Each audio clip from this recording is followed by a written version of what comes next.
Jesus, I crave to know you, just to know you will satisfy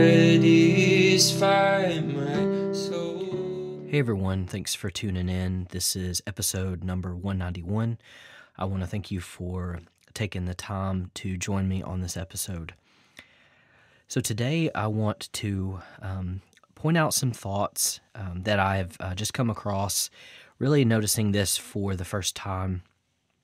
It seems like a recurring theme I say quite often.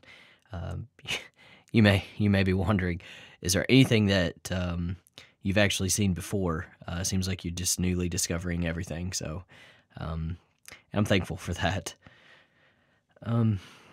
So today it's actually going to be coming out of the book of Mark, and it's I came across a particular miracle of Jesus, and this is where the thought occurred to me to notice the context of the miracle. So I paid particular attention to that. Let me say at the beginning, I am 100% an advocate for believing for the miraculous. Jesus demonstrated it in his ministry. We are called to do as Jesus did. So I am 100% an advocate for believing for the miraculous and operating in a way that duplicates the ministry of Jesus. I believe that's biblical, and it to operate in any less fashion than Jesus did is to settle for a less gospel. The good news encapsulates everything that Jesus makes available. And so I just want to say that at the beginning. Now, in light of that, and in my discovery of this point, I want to bring attention to the miraculous context in Mark. I'm going to go quickly through the chapters and just point out the specific points. So the theme of this is the miracle context in Mark.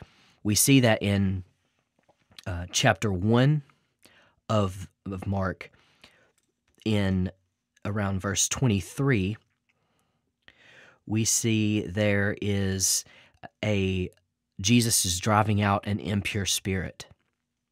And so this is what we call an exorcism, and it's within the context of teaching. Verse 23, it said, just then a man in their synagogue who was possessed by an impure spirit cried out. But Jesus had went into the synagogue and began to teach. So that was the context of this miracle. Then we see again in verse 30 and 33, there's an exorcism, again, that's tied to healing. And here in this context, Jesus is just in a home. So Simon's mother-in-law was in bed with a fever, and they immediately told Jesus about her. So he went to her. So here he's just in a home, and there's a need.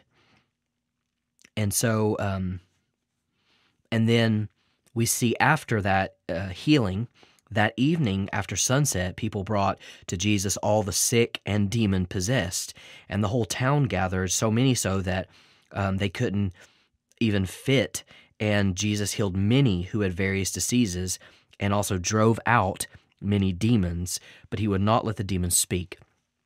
So we see there is significant exorcisms happening, there's healing attached, but he is just in a home.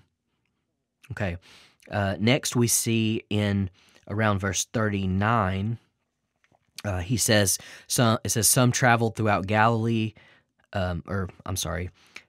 he had just explained that I need to preach to nearby villages. So he traveled throughout Galilee, preaching in their synagogues and driving out demons. So here he is performing exorcisms in the context of preaching. So that's in verse 39. And then in verse 41, we see that there is Jesus participating. He heals this man of leprosy, and it says that Jesus was filled with compassion for the man. And so the context for that healing was one of compassion. In Mark chapter 2, we see a healing. This is around verse 10. There's a healing that occurs, and it's within the context of preaching and also within the paradigm of proving to the people his ability to forgive sins. Mark 3, we see Jesus healing, and this is done in the synagogue. We see Jesus many times in the synagogue, and this is the context of that healing. Mark chapter 4, we see him calming a storm. This is around verse 39, and he was just traveling. He was just going from one place to another. There is a significant storm that brews up. You may recall the particular story, but the boat is nearly sank, and he is asleep in the back of the boat, sleeping, and they wake him up, afraid that they're going to drown. And so Jesus calms the storm. So that's the miracle, and it's within the context of just traveling from point A to point B. Mark chapter 5, we see another exorcism, and this is the very popular story, the demon-possessed man, the Gadarenes.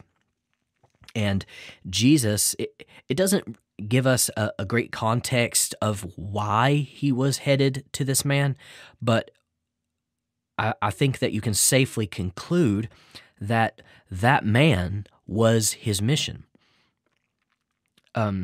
It reinforces this, leaving the 99 for the one. And so freedom for one man means salvation for many. We know this man is actually later on wants to go with Jesus, isn't permitted, but he is sent out to tell of all that God has done for him. So no doubt the man's testimony produces a work in the hearts of many people. So freedom for one means salvation for many. And that's around verse 8 or so. We also see in Mark 5, Jesus does a healing, and this is really just kind of people are bringing these people, these in need of help. They're just near Jesus. So I just kind of called it nearby. They come to him. They're brought to him. So there's this idea of proximity. We see in Mark chapter 6 the story of the multiplication where Jesus feeds the 5,000. Around verse 34, we find that there's a large crowd there. He has compassion on them because they were like sheep without a shepherd. So he began teaching them many things. But by this time it was very late in the day. And so now we find that it's so late indeed that if they send them away to the surrounding villages and to buy something for themselves, that way they can get something to eat. But here is the introduction of the miracle of multiplication. But we see here the context for that miracle is within the context of teaching. Jesus was teaching them as they were gathered here, and he did so for quite a while, and it became late. So we see that multiplication. We see later, that's around verse 34. We see later in that chapter, around verse 48, we see the miracle of Jesus walking on the water. And this is around, like I said, around verse 48. It's interesting, though, to think on this one. It says later, verse 47, later that night, the boat was in the middle of the lake, and he was alone on land. He saw the disciples straining at the oars because the wind was against them. Shortly before dawn, he went out to them. So notice that part. He went out to them, walking on the lake. So there's the miracle. He was about to pass by them, But when they saw him walking on the lake, they thought he was a ghost. Now, there's another place where we see that Jesus is walking. Remember, he's on the road with two of the disciples, and he's walking and talking with them. This is after his crucifixion, and they are surprised that he hasn't heard about why they're so sad. And Jesus begins to ultimately correct them and to open the scriptures to them of how this was foretold through scripture. And he walks as though he's going to keep going, and they invite him in to stay with them, seeing as it's late in the day. This is interesting. It reminds me of that moment where they are presented the opportunity to go deeper, to have an experience or an encounter that could have not been available if they did not properly steward the moment. So I feel echoes of that in this moment, because notice it said he saw them straining because the wind, and he went out to them. So there shows some intentionality in what he was trying to do. He was going to go to them, but he was going to walk on the water on past them. So I think that warrants something to consider. But here we're mainly looking at the context. We see the miracle, which is walking on the water. And what's the context for that miracle? He went out to them because he saw them straining. Perhaps this was in the context of help, being an assistance. I'm just providing that as a possibility, but we see that around verse 48, and that's Mark 6.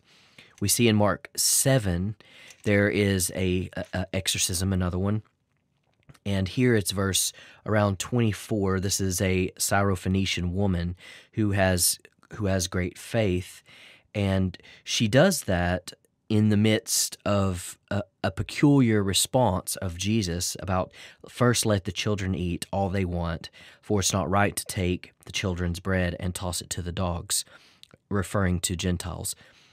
And she responds in such a humble way that Jesus is so impressed with her response that he says, for such a reply you may go, the demon has left your daughter. If you see, previous to that, Jesus had left the place where he was and went into the vicinity of Tyre. And he entered a house, and he did not want anyone to know it. So he was in this place of hiding. So that's the context for this miracle, was he didn't want to be found. And he has this encounter with a woman who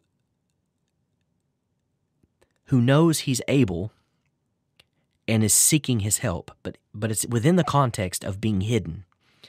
So then we see in around verse 32, there's a deaf and mute man, and Jesus goes and puts his fingers in the man's ears. He spit and touched the man's tongue, and he looked up to heaven, and he says, Ephphatha, which means be opened, and the man's ears were opened and his tongue was loose, and he began to speak plainly. So here there's a healing occurring. But I classified this again as just nearby, because as Jesus left the vicinity of Tyre and he went through Sidon down to the Sea of Galilee into the region of the Decapolis, here we see that Decapolis again, there some people brought to him a man. So this man was brought to him, to Jesus, and there is this miracle that happens. We see in Mark chapter 8, there's a multiplication done. That's within the context of there's teaching that's going on. Likely Jesus is feeling compassion for them. That's around verse 2. There's also some blind eyes. Again, this has to do with the context of being nearby or proximity. That's verse 22. Mark 9, we see another exorcism occurring. This is relating to compassion contextually. It's around verse 19. In Mark 10, we see, again, some more blind eyes opened. This is in the context of having mercy on an individual. This is around verse 47. And then lastly, we see in Mark 11, there is Jesus, and this is a peculiar one. He's cursing a fig tree. That's a miracle. It's a peculiar one. And that is within the context of Jesus hungering for fruit. Now, this is a fascinating one. That's around verse 13. It's peculiar because we find in Mark that it wasn't the season for figs, but it's in leaf. And when Jesus goes to it to find fruit, he finds no fruit on it. Now, at first glance, it's very easy to see this and to think that, well, it doesn't seem very fair. If Mark tells us that because it was not the season for figs, how is it that Jesus would then curse this fig tree because it didn't have fruit? And I don't presume to know exactly and understand exactly this particular miracle, this particular situation. I could think on it probably my entire life and continue to discover things about it. But one thing that I feel fairly confident of is, yes, Jesus was hungry, but I think it shows us one particular truth that we can find from it, and that is Jesus is interested in fruit. Now, we're not talking here specifically fruit that you'd pull off a tree and consume for yourself. I think there is a spiritual parallel to it as it relates to the fruit that the life of the Christian produces. I think there being no fruit on the tree, there is a withering that happens with this tree as a result of his word. So I think that we can find in that miracle a very specific, I guess, intensity that Jesus has for the Christian to produce fruit in their life. And let me make sure that that's not misheard. We don't produce the fruit. It's a byproduct of being connected to the true vine. So being in Christ produces in us as a byproduct fruit that is of benefit to the world around us. So you can make a specific episode on that miracle, but it's a special one. It's unique that it doesn't seem to kind of follow the theme or the pattern of some of the other miracles that we see. Perhaps we kind of scratch our head a little more at these or at this particular one. So that pretty much encapsulates all of the miracles in the book of Mark. Now, how does this change how I've seen? I actually love reading Mark because it's so full of miracles. It's exciting. It's engaging. For me, it's energetic. It is. It fills me with this longing, this hope, anticipation of the power, the authority of Christ, and what that entails for the believer who is operating under the authority of Christ in interacting with the world around them. So it's a very exciting book for me. And remember, at the very beginning, I said I 100% believe that what Jesus did, we are called to do. We're not able to do it in ourselves. We're only able because he has sent us to do what he has done. And I know for some hearing this, it may seem too hard to believe, but here's even something more harder to believe. Jesus says, greater works than this you will do. Now, that's even harder to believe. I have a hard time getting to the place that I can even just do what he did, much less do greater. I don't have the capacity to even understand that or have a paradigm for that. But what does analyzing all of these miracles in context in the book of Mark do for me, and maybe do for you? I think for me, it has created a framework, perhaps, of how I process what Jesus did in the miraculous in his day-to-day life. What I don't see is Jesus calling all these people to him to do miracles, to do these works of mighty power. He has the ability to do these things, but it seems to me that they're all being done within the paradigm of his mission. So it's like miracles in missions. Don't just hear, in missions like work, but he's about his Father's work. And on the way to all of his work that he's been given to do, there are these moments that he seizes or takes the opportunity, and perhaps they're all preordained, perhaps even though some so inject themselves in his path that his compassion overrides the moment, and he intervenes in these situations and turns something negative into life transformation for these people. But he's teaching, he's at home, he's just having compassion for people, he's preaching, he's doing proofs, he's traveling from place to place. People are just nearby him and interacting with him. He's going to help people. We see a lot of these things. He's having mercy on people. I appreciate services with an expectation from the miraculous. I appreciate that, and I don't think we should stop that. But something that maybe changes in my perspective is, we may have seen these like intentional miracle services where, we gather together with the intention that God is going to do this miraculous. And again, don't mishear me.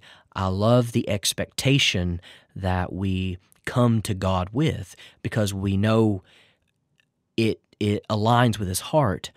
But have we made the miraculous the mission?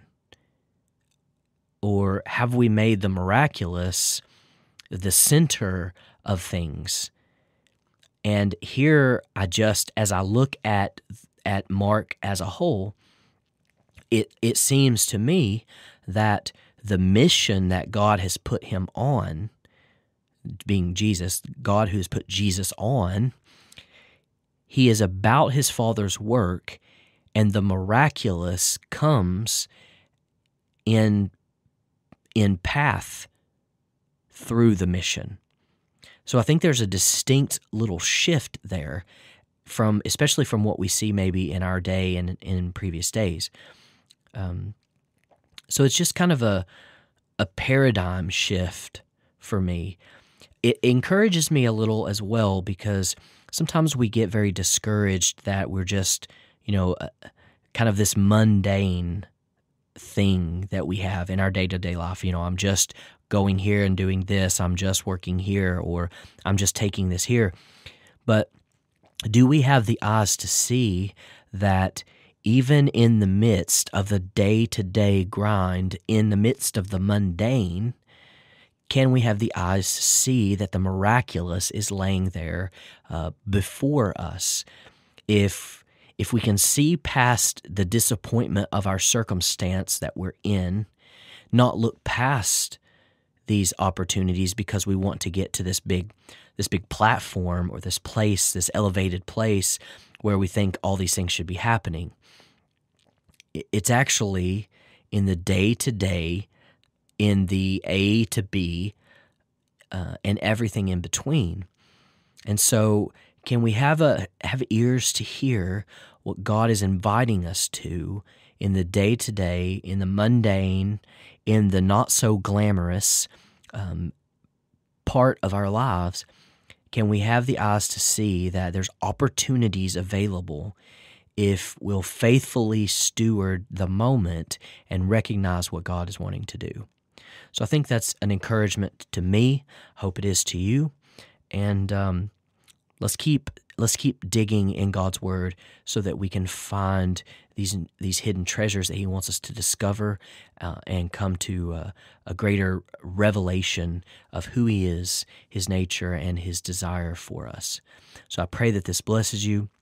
I pray that God opens your heart in desire for His Word, and that He richly blesses you with just igniting a fire in your heart for pursuing Him in intimacy and proximity, nearness to His heart, to devotion, to a lifestyle of righteousness, of pursuing God and casting away distractions that add no value to your spiritual life, and that we can faithfully steward what He's given us and what He wants to do in each and every one of our lives.